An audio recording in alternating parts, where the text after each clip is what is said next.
AnnyeongBuzz, welcome back to the channel, your ultimate space for everything happening in the world of K-pop, K-dramas, and all the stories that keep us up at night scrolling. And today, we really need to talk. So, here's the headline that's shaking up the K-pop world this Pride Month. Megan, a member of the multinational girl group KATSEYE under HYBE and Universal Music, has come out as bisexual during a live stream with fans.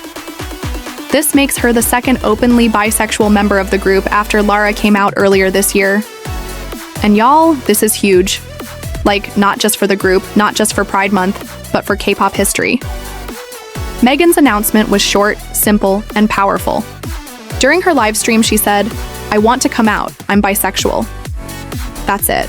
No long speech, no carefully PR-filtered post. Just her, speaking her truth.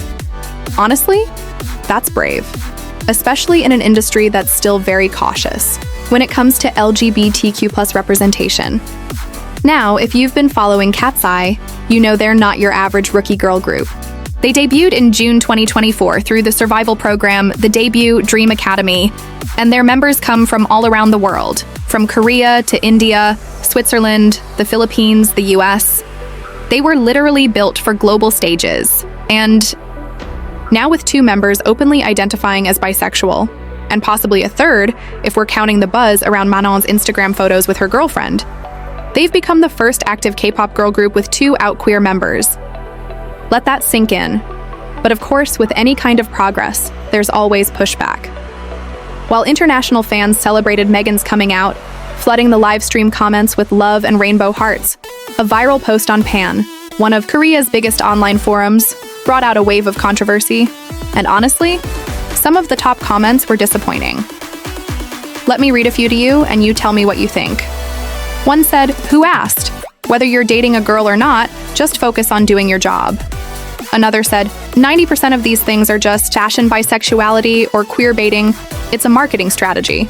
And then there's this gem. It's really unsettling how this kind of thing is becoming normalized.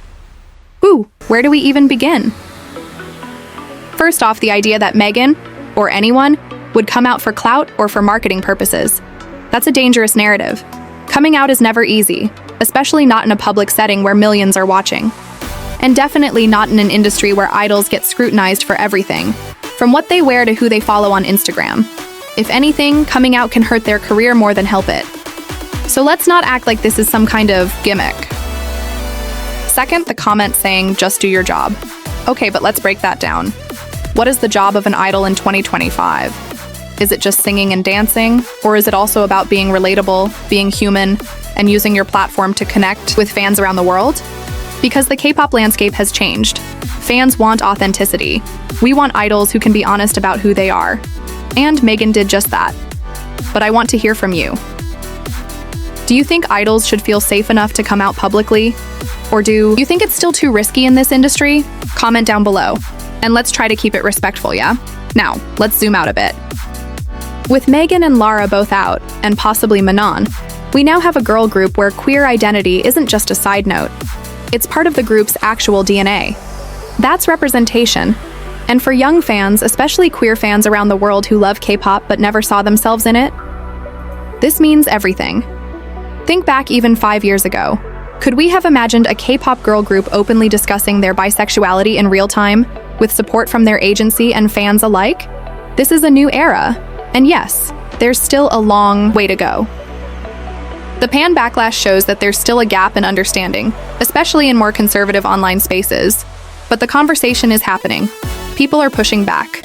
There are fans in Korea and overseas defending Megan, calling out the homophobia and refusing to let hate drown out the progress. And that's powerful. And here's the thing. We need to keep having these conversations. Not just during Pride Month when everyone's waving rainbow flags, but all year round. Because every time someone like Megan comes out, it opens the door a little wider for someone else to do the same. Maybe that's a trainee watching from behind the scenes. Maybe it's a fan who's never heard their identity talked about by someone they admire. Representation matters. And it's not a marketing strategy, it's visibility, it's courage, it's human. Now let's take a second to appreciate what KATSEYE is doing without even making it their main concept. They're not out here shouting, "We're the LGBTQ plus girl group." No, they're doing what every K-pop group does, releasing music, preparing for comebacks, performing on big stages like Lollapalooza. And they just happen to have queer members being themselves. That's what normalization should look like. Also, can we talk about timing?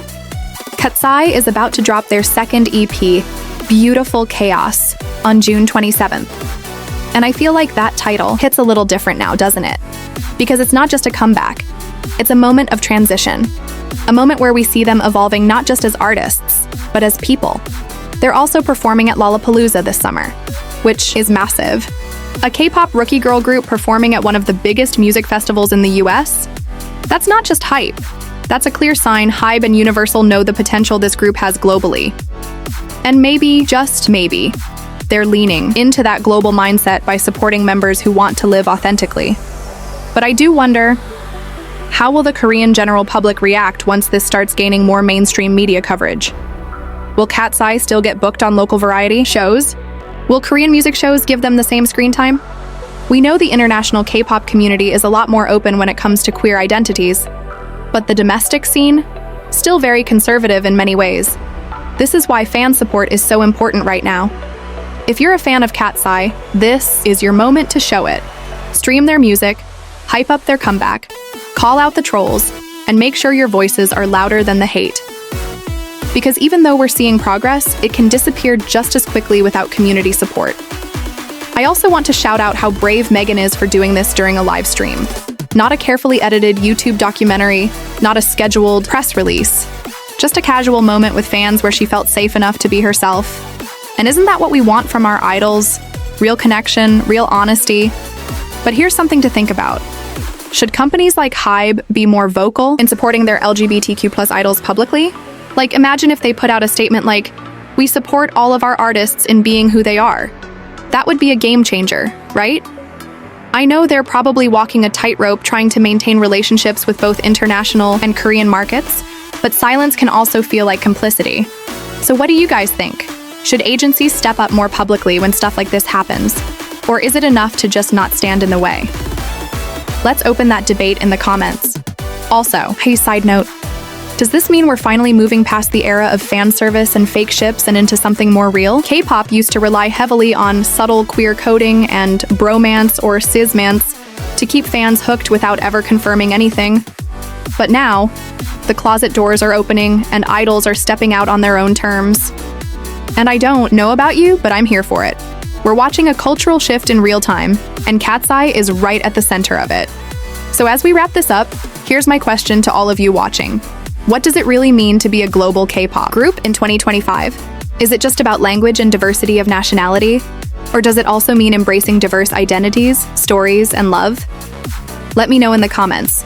Do you support Megan and the other KATSEYE members being open about who they are? Do you think this will change how other idols express themselves in the future? Or do you think the backlash will scare others into silence again?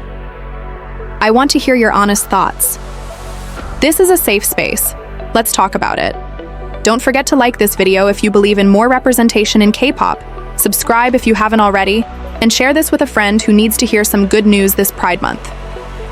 Because despite the backlash, this moment is good news. It's bold, it's real, and it's something to be proud of. Until next time, this is AnnyeongBuzz, signing off with love, truth, and a whole lot of buzz.